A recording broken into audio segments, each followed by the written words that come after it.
こ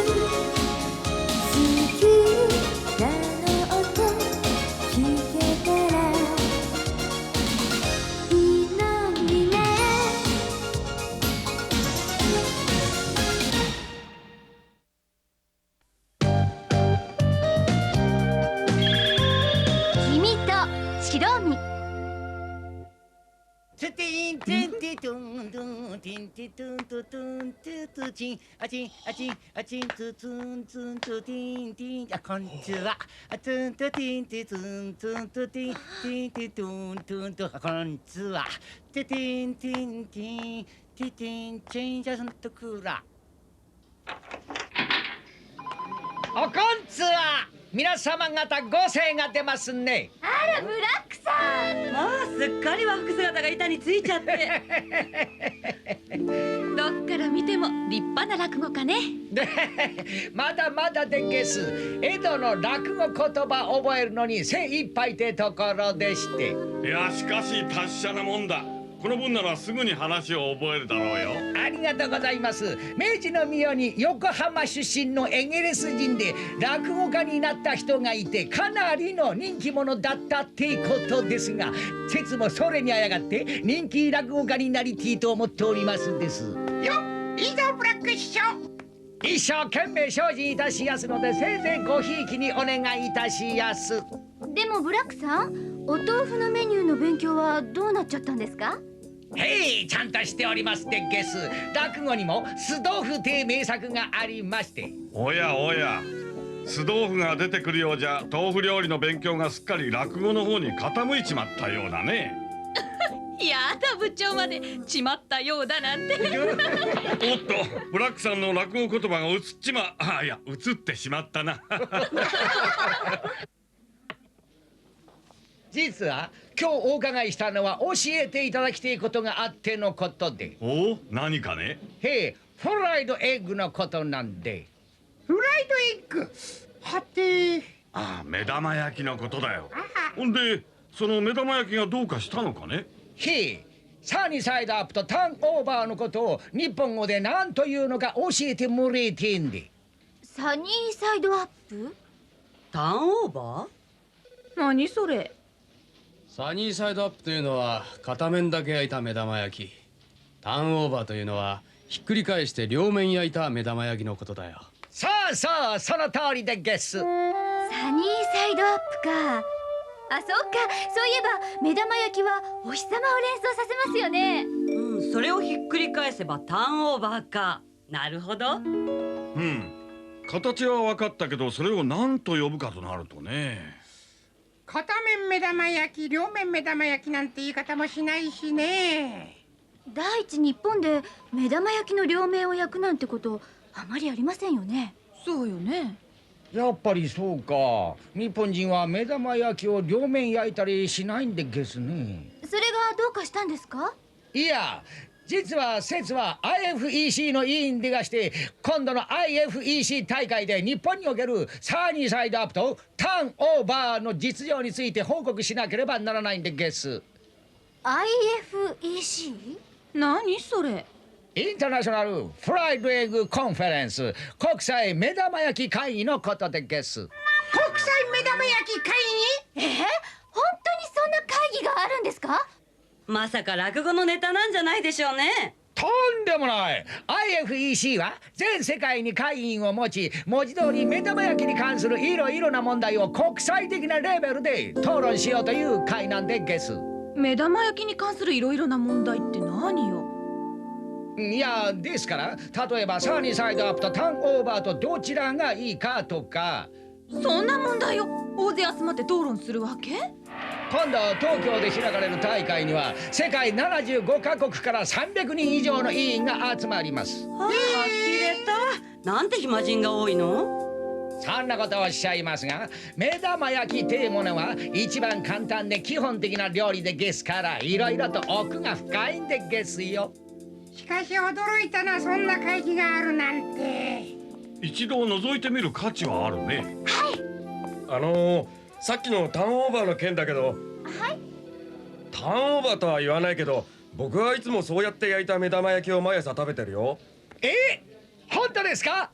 ありがたい。日本にもターンオーバー派がいてくれた。両面焼くなんて邪道だよ。目玉焼きっていうのは真ん中に黄色い目玉があるからいいんで、両面とも白くなっちまったらダサいよ。いや、そんなことないね。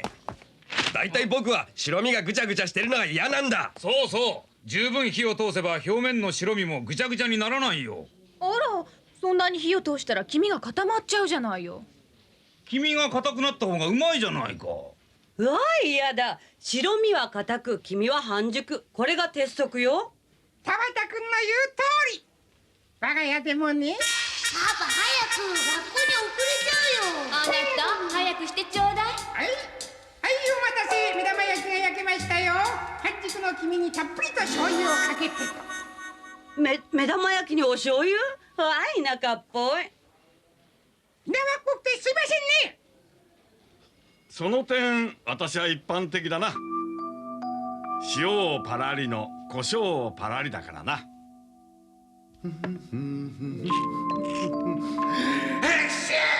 僕はとんかつソースをかけて食べるのが好きで、俺は硬い黄身にケチャップを。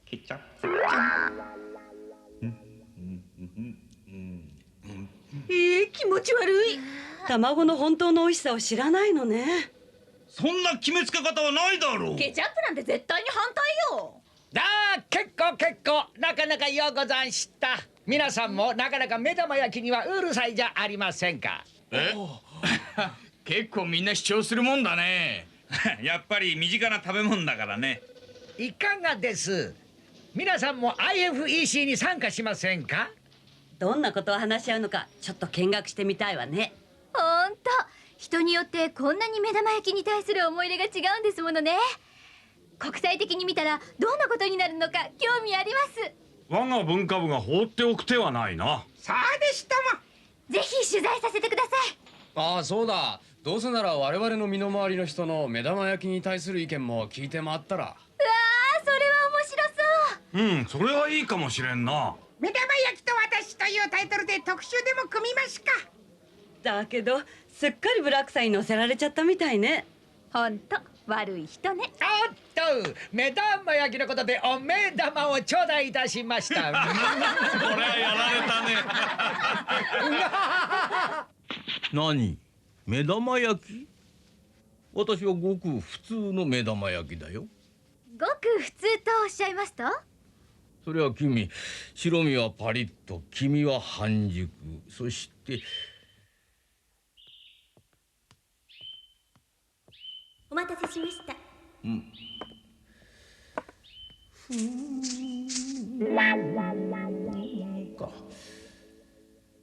仕上げに七味唐辛子をたっぷり振りかけたやつで。七味唐辛子ですか。ごく普通とは思えませんが。どうしてだね。七味唐辛子をかけない目玉焼きなんて考えられんだろうが。こりゃ大原社主も IFEC に参加されるべきだな。立派にその資格がありますね。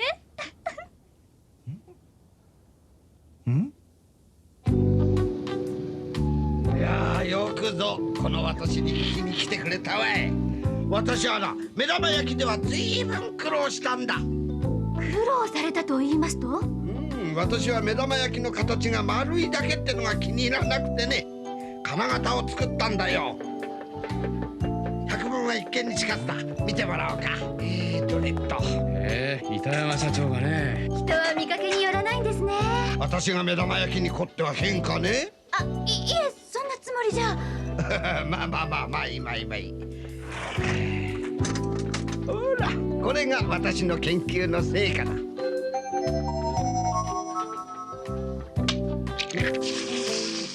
あ、素敵。だろ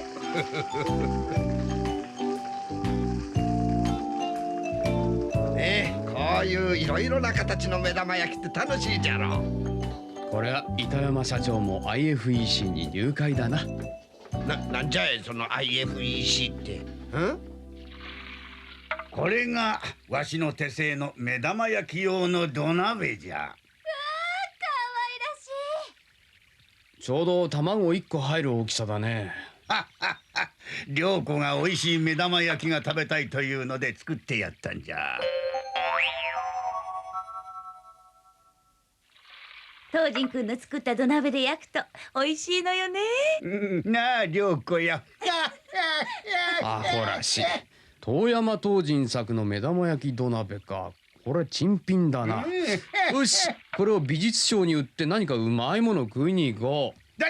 これシロ返せ。せっかくの目玉焼き土鍋を取られてたまるか。目玉焼きなんかフライパンで焼けばいいじゃないか。目玉焼きには土鍋が一番じゃ。ちょっとやめなさい二人とも。このこだわり方は遠山先生も IFEC に入会資格十分ですね。IFEC って？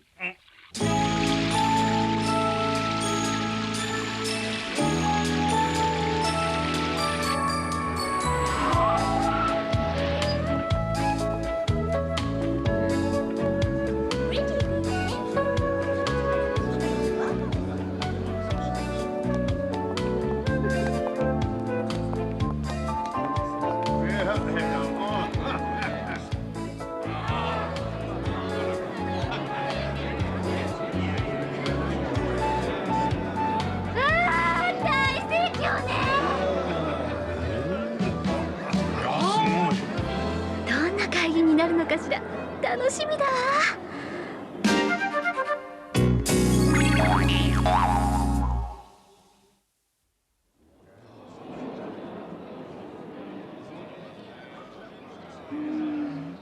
ブラックさんどこかしら。おーい、皆さんこちらにどうぞ。あんなところにいた。さすが IFEC ね。めいめいのテーブルにレンジとフライパンと卵が置いてあるわ。みんなで焼いて食べようっていうわけね。早く食べたいね。これは同時通訳のヘッドホンセットです。すごいね。大国際会議並みだよ。ただいまから国際目玉焼き会議日本大会を開きます。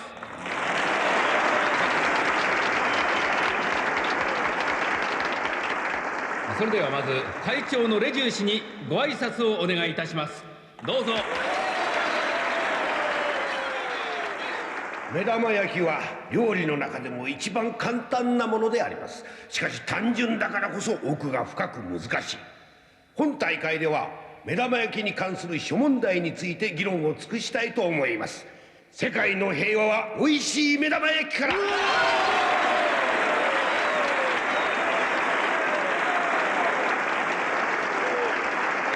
私のこの金型も世界平和に貢献させてもらいたいもんですな。何ですかそれは。板山社長、それ持ってきちゃったんですか？この機会にみんなにも知ってもらいたいと思ってね。さすが板山社長、証拠たくましいですね。山岡君、バカ言っちゃいかんよ。私は純粋に目玉焼きのファンとしてだね。皆さんご静粛に。はい。まず最初にフランスのフリット氏から目玉焼きの食べ方についての中間発表をお願いいたしましょう。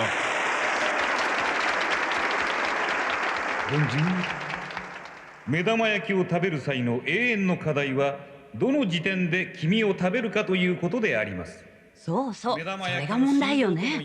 結構難しいのよね、それって。それではまずビデオをご覧ください。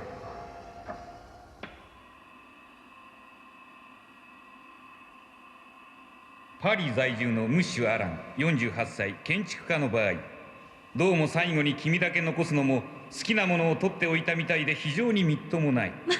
誰かさん見て。かといってムッシュ・ミッシェルのように黄身だけ先に吸ってしまうのもみっともない食べ方ですね。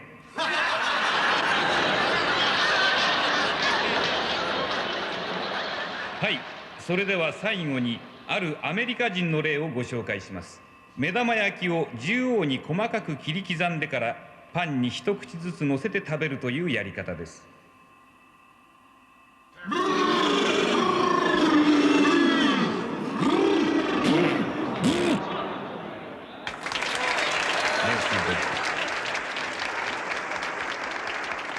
フリットさん、ありがとうございました。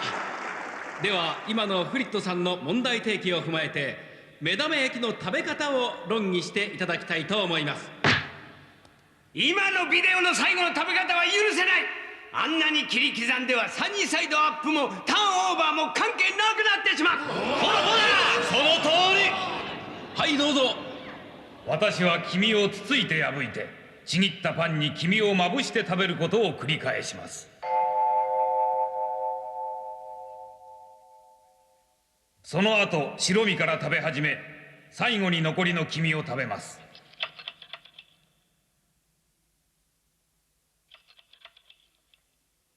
こうすると黄身が皿につくこともなくきれいに食べることができます。それは私たち米食民族には不可能だ。目玉焼きはパン食民族だけのものではないことをお忘れなく。それに黄身を固く焼けばさらに黄身が流れるとかなんとか心配しなくて済むんだ。ちょっと待って、黄身を固く焼いたのがいいか半熟がいいかは別問題だ。そうだ、その問題は後で討論すべきだ。今ここで話す問題ではない。皆さんご発言は一人一人挙手にてお願いいたします。議長、どうぞ。私は目玉焼きを皿に取ったりせず、フライパンから直にパンの上に乗せてしまう。目玉焼きの熱が皿に奪われないので、食べ終わるまで目玉焼きは熱くて最高です。だから目玉焼きはパン食民族だけのものではないと言ってるだろう。はあ、ではライスの上に目玉焼きを乗せてはどうでしょう。目玉焼き丼か。こいつはいけるかもな。すごいですね。みんなカンカンガクガクで。そりゃそうですよ。こういうことはふざけ半分でやってはシャレになりません。さて目玉焼きの食べ方についてはこれくらいにして、次はサニーサイドアップが良いかターンオーバーが良いかを論議したいと思います。どの食べ方がいいか結論を出さないんですか？それが IFEC の基本方針でゲス。だって結論を出しちまったら次に大会を開く口実がなくなってしまうでげっしょ。なるほど。それにこれだけ議論が百出してはまとめようにもまとめきれんじゃろうって。下手にそんなことをしたら大喧嘩になるかもしれませんな。それでは日本におけるサニーサイドアップとターンオーバーの実情についてブラック委員から報告していただきましょう。快楽亭ブラックでございます。どうぞごひいきに。待ってました。さて私は日本に来て以来あちこちで調べました結果、日本では目玉焼きといえばサニーサイドアップのことでして、ターンオーバーはほとんど普及しておりませんでゲス。そして欧米では卵2個が普通ですが、日本では固め、つまり卵1個だけの目玉焼きがほとんどであるようでゲス。日本人が固めのサニーサイドアップを好むのはそれが日の丸に似ているからであります。いわば日本人の美意識と愛国心に強く訴えかけるのであります。その通り。サニーサイドアップだと黄身の周りが柔らかいから胡椒や塩のノリが良くてその分美味しいわ。いや、黄身の焼き具合を半熟から固焼きまで自由に調節できるのがターンオーバーの良さだ。しかしターンオーバーには問題があります。焼くのが難しくひっくり返す時に黄身を破いてしまったり。私もそうなんです。誰かターンオーバーを失敗なく焼くコツを教えてください。それはフライパンが焦げつきやすいと失敗するんですよ。よく油になじませておくことです。最初の片面よりひっくり返してからの方に時間をかけると良いでしょう。議長。はいどうぞ。表面が白く固まりさえすれば良いのならこんな焼き方もあります。口で説明するより実際に見てもらいたいのですが、フライパンにまずバターをのせて溶け終わる頃合いに卵を割り入れる。そしてすぐに蓋をする。そして火はうんと弱火にしてこのまま1分少々。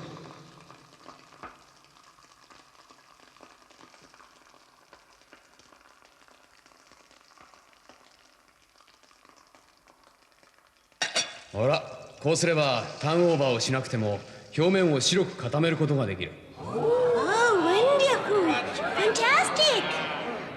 なるほど、フライパンに蓋をすればいいのね。ひっくり返さないから黄身の破れる心配はないし。このやり方の一番の利点は黄身の硬さを完全に調節できることだね。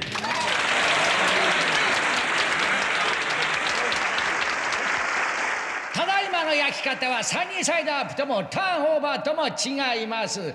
いわば蒸し焼きでしょ。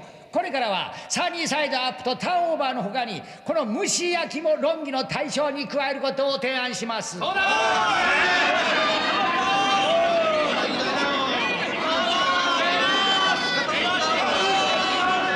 岡のやつめ、 IFEC に論争の種を付け加えおって。さてそれでは目玉焼きには何をかけて食べるべきか。また論議するの？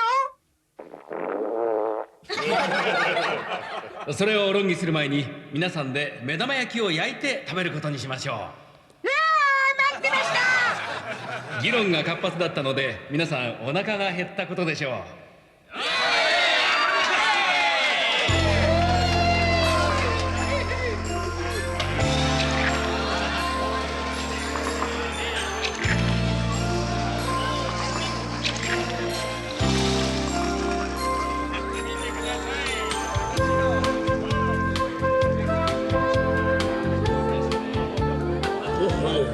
凝ってますな。そうです。面白いでしょう。東仁君頑張って。おっと楽しい会議ね。全然結論を出さないところが気が抜けるけど。結論はめいめいが自分で焼いた目玉焼きで出せばいいんじゃないの？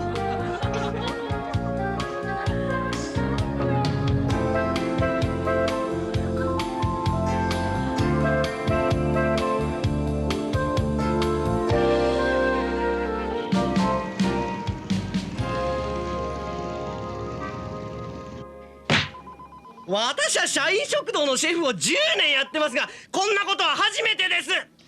どうしてお宅の文化部の方はハンバーグ定食の付け合わせの目玉焼きにいちいちうるさいことを言うんですか？これじゃたまったもんじゃない。いやそれは申し訳ありません。実は IFEC のおかげで。何です IFEC って？それはですね、あなたね、目玉焼きって簡単に言ってくれるけど、目玉焼きにもいろんな焼き方があるんだから、ちゃんとこういうのを焼いてくれって言ってもらわないと本当に困るんですよ。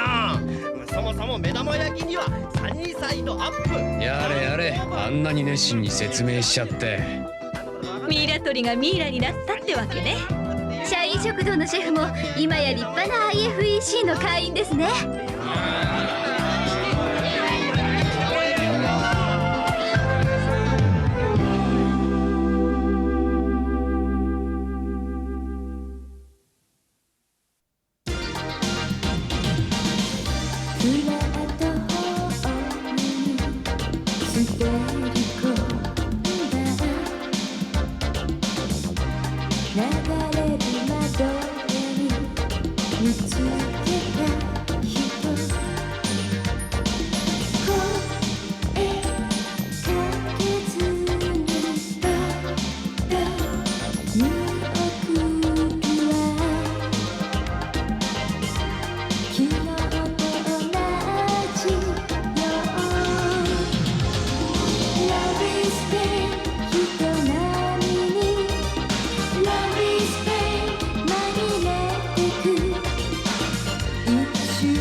実業家の青沢さんは一人で不動産業を始めて大成功を収めた人なんです。